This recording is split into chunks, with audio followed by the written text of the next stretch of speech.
Welcome to the N1 Fitness Podcast. I'm your host as always, Marcus Sadu, and today we've got a bit of a different episode set up for you. So two of my clients are on the show. One of them is currently working with me. The other one worked with me prior, and it's a role reversal setup. So they are interviewing me, and we're going to get into a whole bunch of different stuff. So we're going to chat about how my business and personal life has been impacted by COVID-19, what is different about my programs versus other programs potentially, what type of person has the most fat loss success, and what I see those commonalities are between people that do really well versus not so well. We're going to dig into some self-sabotage stuff, what the most common weight loss complaint I come across, how valuable the scale is for your weight loss progress,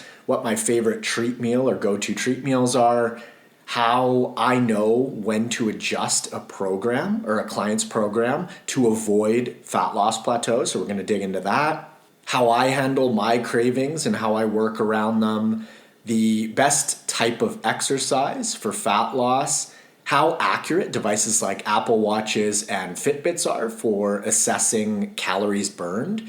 And then we're going to wrap up with my thoughts on BMI or body mass index. So this is going to be part one of two parts because we just ended up talking for a good while. They had lots of questions. So this is going to be part one. Part two will be coming next week. And I hope you enjoy it. So obviously we'll start with the current situation as everyone's facing and in the global pandemic. How has COVID-19 affected your business and you personally? So fortunately, my business hasn't been impacted, actually. I think it's still steady. And I think that people are realizing how important health is right now. It's just magnified because for at least our lives and our parents' lives, health has never been more important than it is right now. And, you know, keeping a healthy immune system and moving and all that sort of stuff. So fortunately, my business hasn't been impacted. I'm lucky that way. As far as personally goes, I wouldn't be in Vancouver right now. I would be in a warm country and living a bit of a different lifestyle.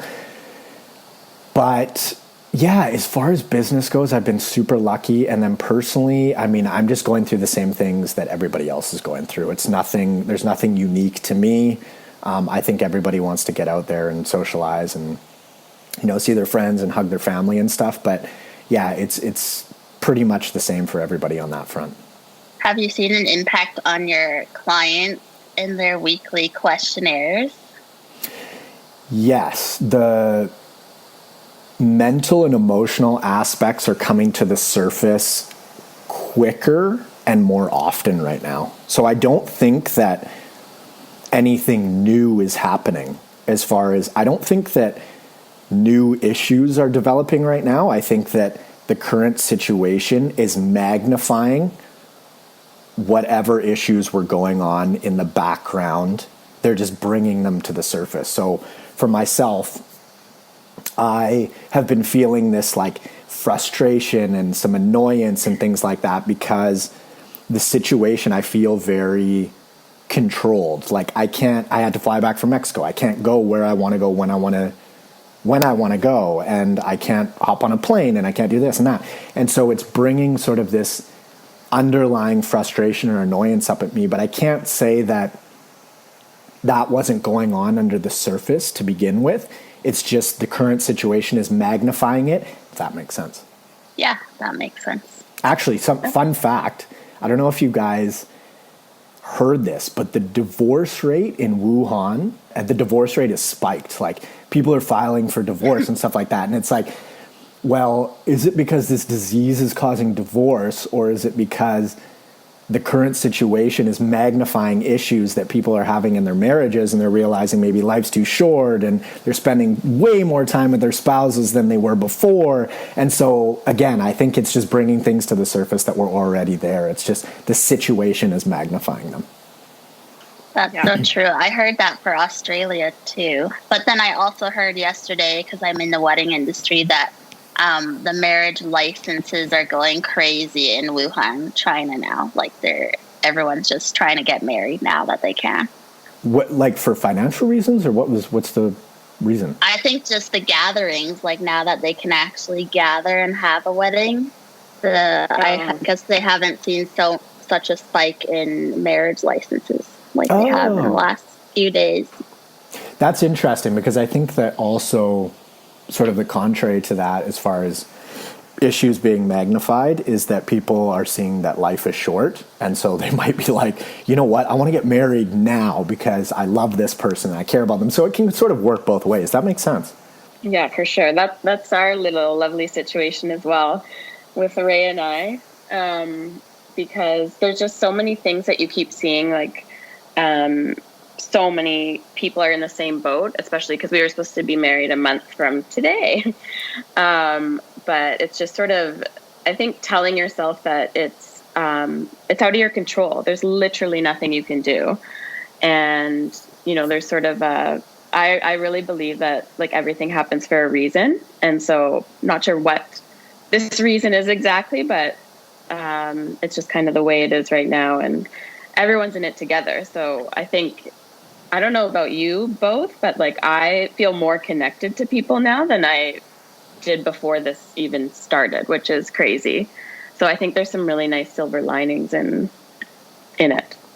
Yeah, I totally agree that there's going to be a ton of learning that's going to come out of this. Absolutely. It's not like it's wasted time. That's for sure. For sure. Okay, so transitioning into something a little lighter. So Marcus, you and your program, what would you say sets you and N1 Fitness apart from other nutrition coaches and other nutritional programs that are out there? So this is actually a tough question to answer, because I haven't worked with any other nutrition coaches. Like that, my experience is how I've coached my clients. And so, to be honest, you guys would be more qualified to answer this question than I would even. I have theories as far as why I think what I do is effective, but as far as what other coaches are doing, or, you know, why things have clicked for you guys. I mean, Karmen, you had a ton of success on the program. You lost like 30 pounds in 4 months, and you're like, you're like what, 5'2"? 5'3 1/4". Nice. So 5'1". Okay, cool. So like what clicked for you? Like, why do you think that you were successful doing this program versus a different program? I think when I did some research, your method and sort of what you put out there right away was just it's simple. Like nothing was too complicated. There weren't ads popping up all over the screen. It was just sort of, this is who you are. This was, you had your own transformation story. And I think that really resonated with me, because you weren't always, you know, the healthiest, most fit person. You've gone through the same transition that all of your clients have. And as someone looking at that, I thought, oh, it's nice to relate to someone who's been through a similar situation, I think. And with you, there was no guesswork. It's laid out super simple. And if you follow the plan, you'll have success. Like that's literally what it comes down to. And I think for sure I had moments, like I remember emailing you, I think it was May or something. And I was like, hey, I'm ready I want to do the program, but I'm not ready in this moment. And you're like, sounds great. Like, you know where to find me when you are ready. And I think it was like you were sort of there, and I knew you would always kind of be there. And then when I was finally in end of August, September, it was like, okay, let's get to it. And I think too, for being a client, you have to be in the right mind frame to start this. That's at least what I found, because I knew in May, I'm like, I know I want to do this, but I'm just not in like the mental space. And when I finally was, and I got the program, I was totally ready. And I think just knowing that you're there like every step of the way, if there's a slip up or something that happens, it's just nice knowing that, that support is there. But there's nothing overcomplicated about your program. And I think that is the main takeaway. And truly anyone can do it if they just set their mind to it, really. I think that's a really important point as far as you being ready, because I could have the best program or the worst program in the world, but if you're not ready, it's the same result, right? It really is irrelevant. So it starts with you. And then as far as why I think it works, I like to use an integrated approach. So as you guys have experienced, like there's the physical piece, the mental piece, the emotional piece, possibly even the spiritual piece if somebody was open to that.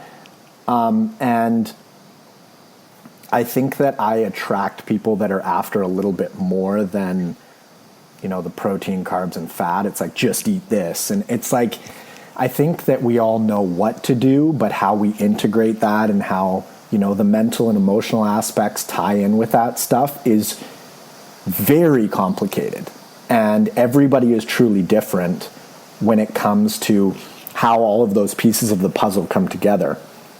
And so from a truly, like just a nutrition standpoint, like you said, there's nothing special about my programs. Like there's no secret food that people are eating. There's no like tricks. Like it's just, how do we integrate all the pieces together and weave together a lifestyle that you can maintain and sustain long term?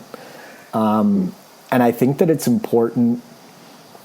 I didn't used to do this. I used to, when I first started, I would assume that my clients' goals were the same as my goals. I would be like, well, I want to get super lean. So like, I'm sure my client wants to get just as lean as I do or wants to take things just as seriously as I do. And that's not true. Not everybody has the same goals. Somebody might be super happy at, 20% body fat where somebody else wants to get to 10. And so meeting people where they're at is super, super important versus projecting my goals onto that person just because, they're mine. And something that I've experienced too is knowing when to push somebody and encourage them, or knowing when to pull back, knowing what to say. I put a lot of thought into how I word emails and make them as clear as possible, because just with it being an email-based interaction and coaching process, the communication needs to be very clear. And probably the last thing would be working on myself has probably showed me more about my clients than anything. Like having the experience, like you said, of being overweight, like I've experienced that. I know what it's like, and it's extremely difficult to overcome that. But when there's somebody who has had a six-pack their entire lives, and then they're like, hey, like just, move more and eat less. And you're like, if they don't understand what that experience is like, it's just different. The people that have gone through it have a lot more insight into what that experience is like. And I think that has helped me as well. So I guess, the integration of the physical, mental, emotional factors, and then like you said, someone being ready is super, super key as far as how they're going to succeed. Yeah. Agreed. And what would you say clients on your program do to become the most successful? They follow the program, that's for sure.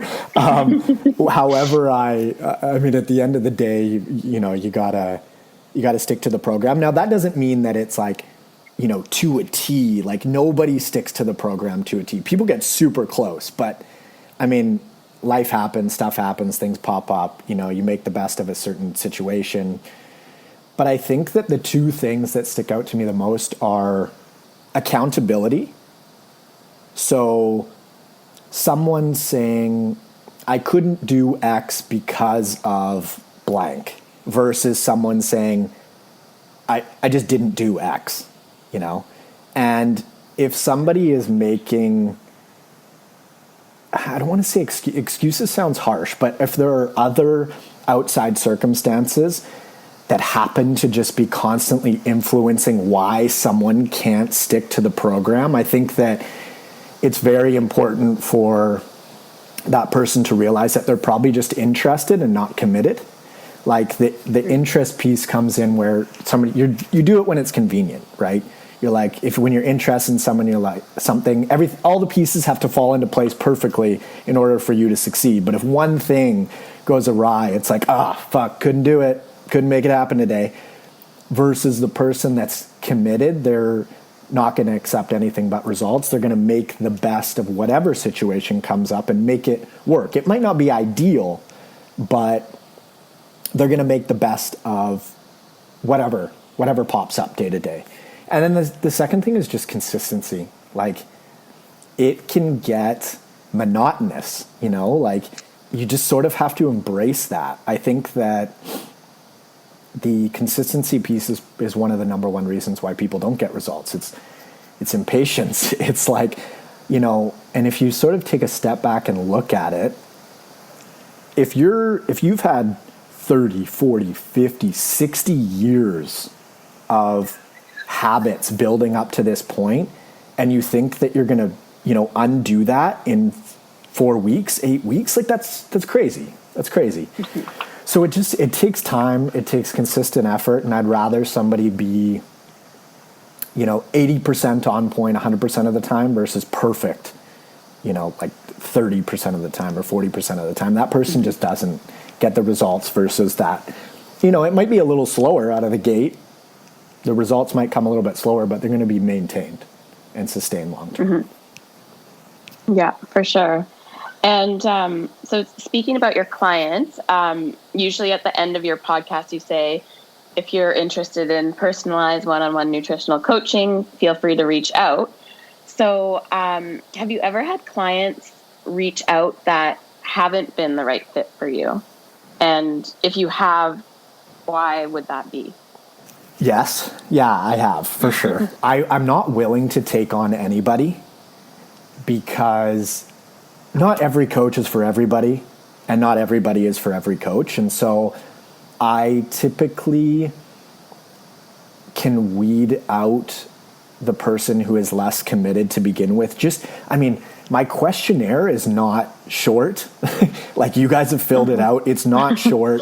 You got to take the pictures. Like, you got to want to send me all that stuff. There is, like, you know, sort of almost like a weeding out process in that. And it's designed that way on purpose because I want the people who want to get results and who are committed to getting results. And so filling out a 40-question questionnaire, you know, putting on a bathing suit, snapping pictures at the right angles. If I ask somebody to redo them, like, that might deter someone. You know what I mean? So there's a weeding out process there where it sort of just sorts itself out. And even in the language, a lot of the time I can tell if somebody is not committed or if I just don't hear from them or whatever. So I think that the application process typically sorts that out. And yeah, not everybody's the right fit. And what percentage of your clients would you say have reached their goal weight and continue to maintain it afterwards? I don't know the exact percentage, but as far as diet stats go, there's a 95% failure rate in the diet research, which is insane. Now, that means that 95% of people regain all of their lost weight within, you know, a year or two. Like, it's not promising stuff. I know my rate is much higher than that. It's much higher than 95%. But I reach out to people at least twice a year, every single person that I've ever worked with. And I don't actually necessarily ask them, like, hey, are you still on track or whatever? I ask them, hey, like, how are things? How's it going? And if they want to engage with how they're doing at the time, or if they're struggling, or if they're doing great, I just sort of leave the table open for that. But I don't want to put any pressure on anybody, because a lot of the times there can be some embarrassment if people put on weight. It happens all the time. Like, they might have lost, 20 pounds, and maybe they put 10 pounds back on. And sometimes people, they just feel kind of shitty about it. They're like, damn, like,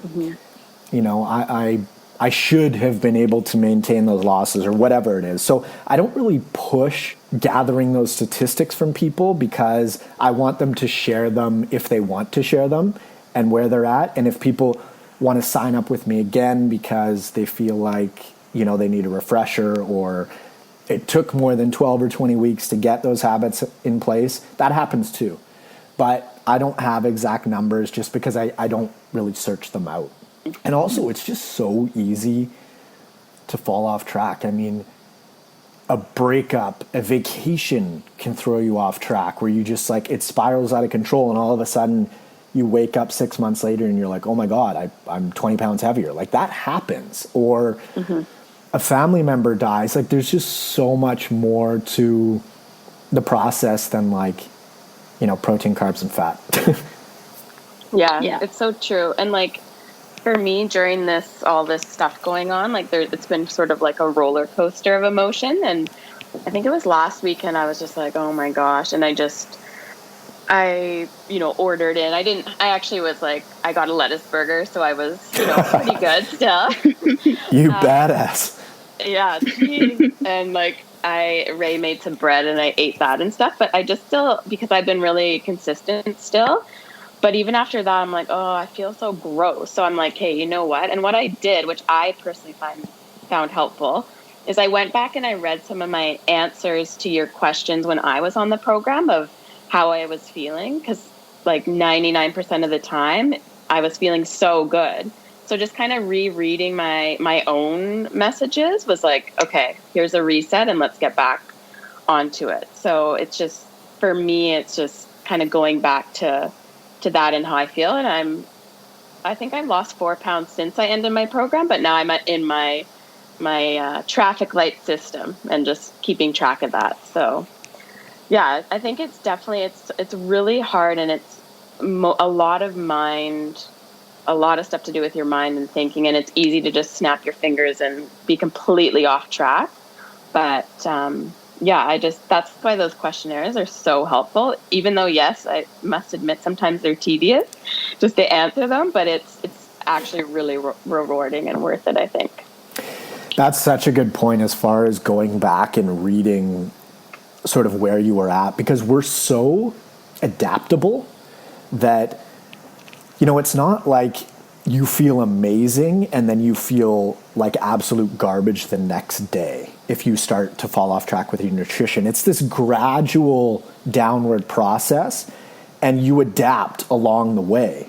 You adapt day by day to feeling that way. It's not like you're super energetic one day and then you have no energy the next day. It's like this gradual downward curve. And so we just adapt along the way. So you can be 6 months down the road and you're like, oh my God, I feel like shit, and I didn't even notice it until right now. What happened with the last 6 months? But going back and reading those questions, which is a really cool thing to do, I love that, is you're like, whoa, I can even tell in my written word that I felt way better. Like, I'm super energetic and I'm excited about the day and I'm sleeping amazing, all that sort of stuff. So that's a really good tool.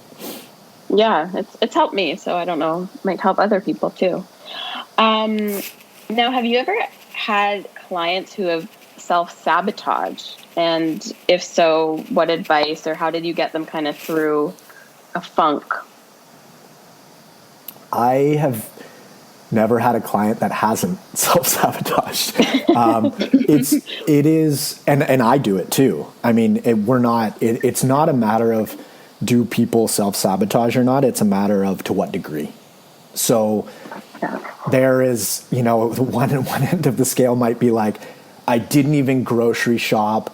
I ran through the drive-through like 6 times this week, and I've been hungover, 5 out of 7 days. Like, that's some serious self-sabotage going on. And then there's the other end of the spectrum where somebody might make a really small decision like, hey, I'm going out for the day and I'm not sure how long I'm going to be out. Maybe I should take a meal because I don't feel like eating out, but fuck it, I'll just leave. And then they find themselves out, and then they make, a less than optimal choice, and then they beat themselves up after about it. It's like, why not just take the meal? Like, what's the harm in taking the meal? You can always just take it back home after.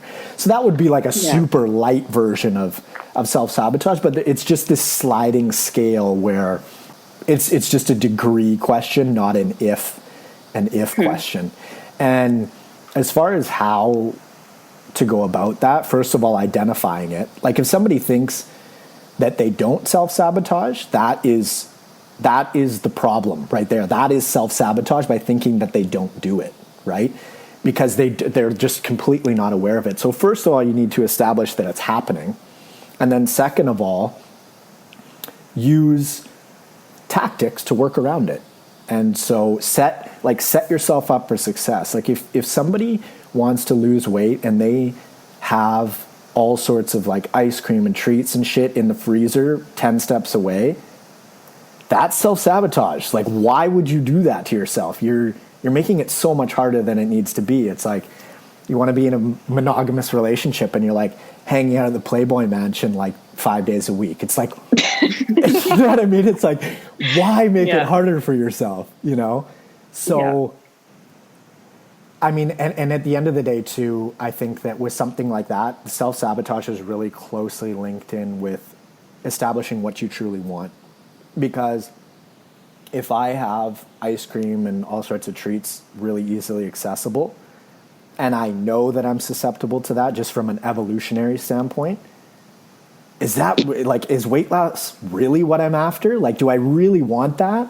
Or, am I just keeping that stuff around because, maybe there's some underlying feelings of, no, weight loss is really not my priority right now. And that's fine.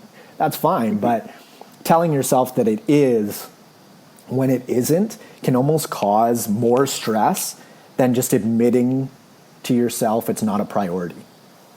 And what is the most common complaint you've had from your clients, would you say? Most common complaint? It's probably filling out the questions and taking the pictures. It's like, oh my God, I don't want to do it. And it's just one of those things that it's baked into the cake. You got to do it to assess progress. And actually, in my opinion, I've had people ask me if they could do the program and not send pictures.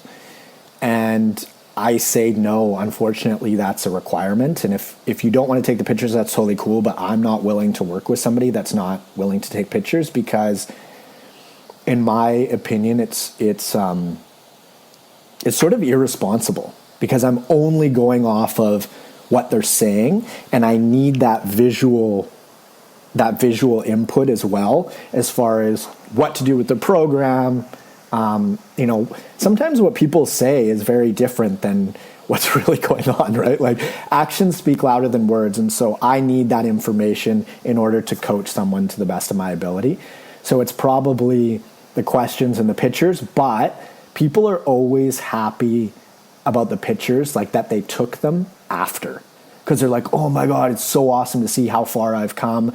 I didn't want to take the pictures to begin with because it can bring up a lot of, emotional stuff for people. They're like, oh my God, they're really sobering. Like, you look at those pictures and you're like, fuck, that's where I'm at. Okay.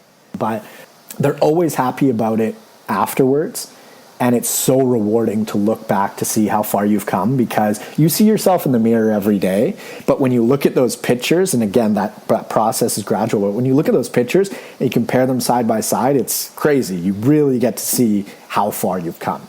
So that's without a doubt the most common complaint. And then the questions, like you said, Karmen, they can be tedious, but it's almost by design, because a lot of the time, some of the questions are like, how many hours did you sleep per night this week? And people have never tracked that in their lives. Like, they literally don't know how much they've slept, or, how's my digestion? And they just don't. They've come to adapt to like this their digestion. They're just bloated 24/7, and they never really thought about it. They thought that was normal because they've never experienced anything different. Or what did you learn this week is a question, or what are you grateful for? And it's just stuff that they haven't really thought of. So it's work to fill out the questions, but I think that they're really valuable as far as what they provide.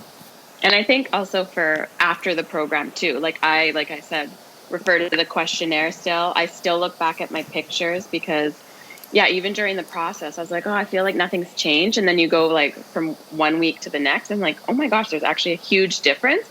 And that's a motivator to keep going for sure. Yeah. So, and if you're like, oh man, I don't feel that great right now, and you look at a question or a set of weekly questions where you were feeling really good, and you look at what your nutrition was like, what your sleep was like, how you were feeling stress-wise, and how much you were moving, and then you compare it to what you're doing right now, you're like, oh, okay, I'm not there, right? And so it just becomes very clear on what you need to do to move forward to feel better. Yeah, exactly. What about the scale? Do you have people who don't want to weigh themselves from week to week? I don't know. Do I? Yeah. You seem to be okay with that. Once in a while, I'm okay with it. But the weight, the scale weight is a really, really good indicator of progress. It is what it is. Like you can't, like the number is the number. The stats don't lie. And so if you want to lose weight and the scale is not trending down, you're not losing weight. And so it's one of those sobering things where between that, the questions and the pictures, it gives me a really good indicator of what's really going on. And, if I get somebody to do a food diary and it looks fucking perfect, but their weight's not trending down, it's like, something's off here. So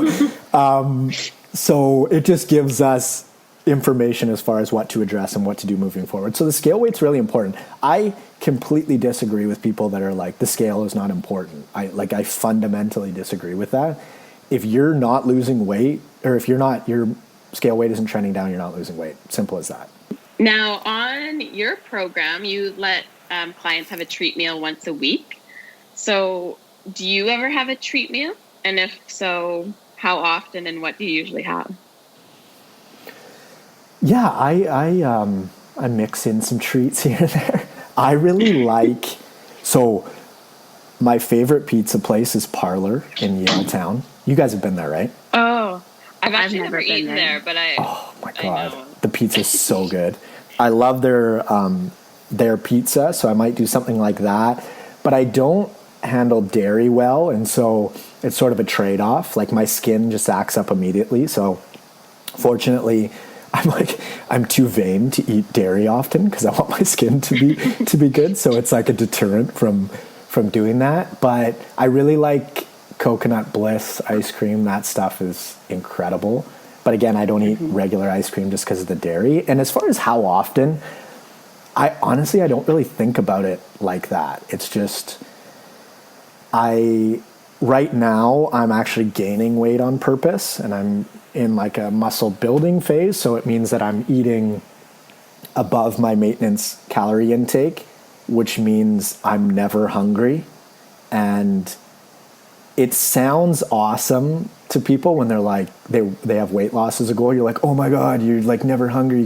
But you're like just kind of over full all the time. It's actually not enjoyable. I'd rather just eat less, but it's a necessary part of the process. So right now, specifically, treat meals are like the furthest thing from my mind because of my weight gain goal. But if I was in a fat loss phase, I'm sure that it would be, it would be more of a priority for me. But gummies too. Like I love those, like gummy candies. Oh, like yeah. See, like everybody's gummy different. bears? Yeah, like gummy bears. Like some people love chips and like all that sort of stuff. The chips don't do it for me, but like the gummy candies, like those sour dinosaur candies, like I just love those things. I don't know why. What about those healthy ones that are called like Smart Sweet? Oh yeah, the ones with lots of fiber, right? Yeah, I think so. Yeah, so those still have calories. I've had a lot of people eating those recently, and they're They're slightly less calories, but those definitely still have calories. So if you're comparing them, 1-to-1, yeah, the fiber ones are probably, the Smart Sweets are probably a better way to go, but it's important to remember that that's still like dessert, you know what I mean? Yeah, that's true. Yeah. And how do you know when to adjust the quantities food-wise on someone's program? This is sort of an impossible question to answer because it's so complex. Sometimes it's straightforward where someone's like really on track and it's like, we just need to reduce calories here. But there are so many different factors that play into adjustments because every single interaction that I've had with that person has led me to that point to make those changes or not. Does that make sense? Like every single interaction. And so really the only person that is making that decision from the place that I'm making it is me, because I might have 10 weeks experience interacting with that person leading up to that point that makes me potentially make an adjustment. And so if I think, well, this person, if I reduce calories in this spot, maybe it's a dinner meal, I feel like this person might be more likely to overeat to a further degree because it might kick up hunger, or maybe they have a specific time during the day where they're used to snacking and they really like snacking, so I might move food to that spot and bias it from another spot. So sometimes it's straightforward, but typically it's like incredibly complex, and some of it is just intuitive, to be honest. I've had the experience of working with people for years and years, and that I know you guys probably don't like that answer, but it's like it's so complex because it's every single interaction with that person has led me to that specific point in making changes. Does that add up? Yeah, it makes sense. And it's probably easy too, because I remember, I think my first week I had like fruit at every meal, and I was like, oh, that's so much fruit. So my next week I was like, I don't need that much fruit, and you just took it off. So that was easy. Yeah, totally. And it's like, oh, okay, she wasn't eating it anyway. Like, well, there you go. Yeah. So that's probably helpful.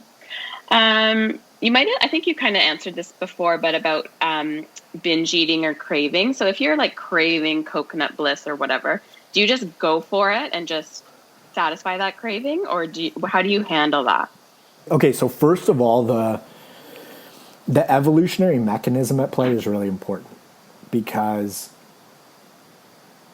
people feel guilt about having like cravings and indulging, and we are literally wired to burn as few calories as possible while eating as many calories as possible in the shortest amount of time.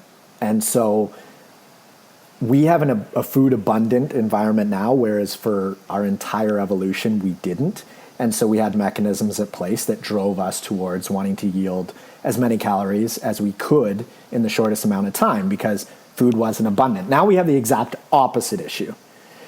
And so, first of all, it's important not to judge the drive to want to eat because everybody's got it. It's built into us. Secondly, if I just have a craving, I might indulge that craving sometimes and other times not. If somebody says that they're not, like they never restrict themselves, they're lying. Whether they're aware of it or not. Like they might have built these awesome habits and put these habits in place that they're not even aware of that has them moderate their intake. But everybody is restricted to one degree or another. So if somebody goes on a diet and they're like, I just don't want to feel restricted. And it's like, that's impossible because that's the name of the game. And we do this in every other area of life too. It's like you have a fight with your boss or something and you're like, oh my God, I could punch my boss in the face right now, but like you restrict yourself, right? But like for some, you know what I mean? Like something around food, people have this idea that they refuse to feel restricted to any degree. And unfortunately, that is just a recipe, given our evolutionary makeup, to be really overweight, to be just fat and sick, unfortunately. So yeah, I restrict myself. I indulge sometimes, but I also have been at this a long time where, like that person that's not aware of their habits is, like, I just have habits in place that lend themselves to eating better, I guess. And like you said earlier, Karmen, I value above everything else feeling my best. Mm-hmm. That is so important to me on a daily basis that if I'm going to have 4 or 5 drinks, I think about how I'm going to feel the next day. And if I'm going to do that, I accept the fact that I'm probably going to be hungover or not mentally as sharp and, kind of tired. So I try and think about it from that place, and being that feeling good is such a high priority for me, I indulge in things that make me feel not so good less often. What would you say are the best exercises to speed up the process if you're eating well as well? The fat loss process? Yeah. Exercises is in specific exercises or a type of exercise? Just like working out, like what types of workouts would you recommend? So if you're looking at the short-term fat loss process, then probably something that's just going to burn the most amount of calories. But if you're looking at the long-term fat loss process, it's probably weight training, because building muscle and just having muscle on your body is a really, really expensive process from a caloric standpoint. And so you get to consume more calories when you have more muscle. Like if you look at the huge, like muscle-bound 250-pound bodybuilders, like they struggle to eat enough. Like they'll lose weight if they don't eat enough, because they have to fuel all that muscle. Not to mention they're walking around with 100 pounds worth of rocks in their back all day. So they're, you know what I mean? That's basically what, they're just carrying around a huge body. And that's expensive from a caloric standpoint. And so somebody's looking at the short term, I would say, maybe running or cycling. Like running has a fairly demanding caloric burn to it. But in the long term, it's probably building some muscle because it's very metabolically expensive.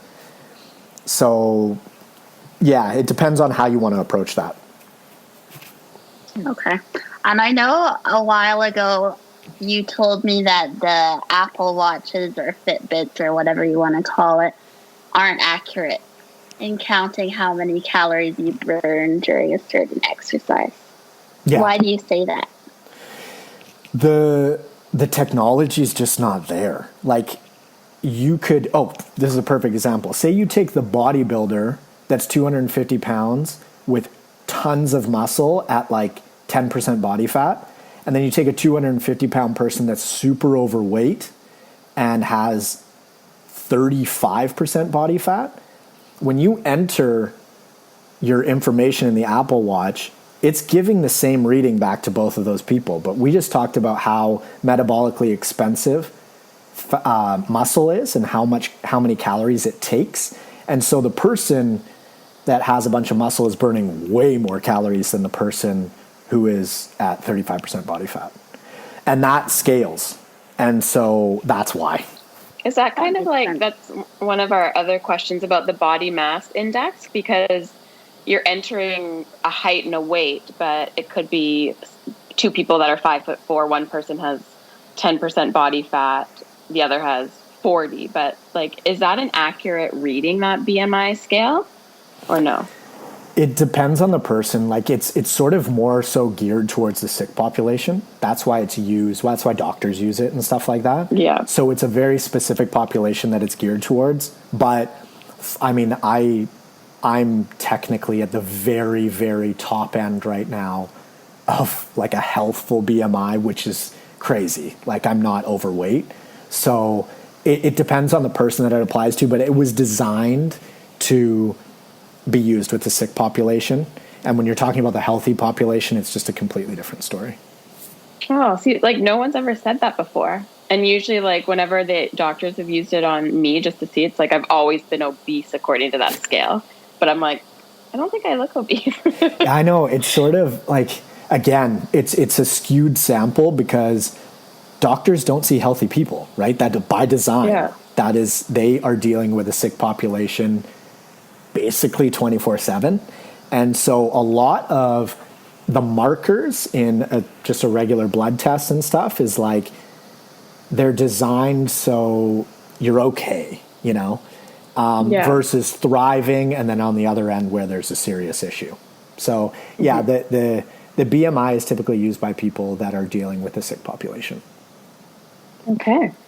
So that was part 1 of 2 episodes where the DeCamillis sisters are interviewing me. For the next episode, that's coming next week, and we're going to dig into things like what I eat in a normal day, how I order at restaurants, my thoughts on cleanses and detox diets, the ketogenic diet, vegans, vegetarians, how I keep up with media health trends and documentaries like Game Changers, some of the podcasts that I listen to, my 3 top tips for someone starting on their fat loss journey, as well as what the toughest aspect of fat loss actually is. So is it physical? Is it mental? Is it emotional? So we're going to delve into that stuff too. So if you enjoyed this episode, let me know, and maybe we can put together more episodes like this. So I'd love to get your feedback. I hope you enjoyed part 1. Part 2 is coming next week, and I will see you then.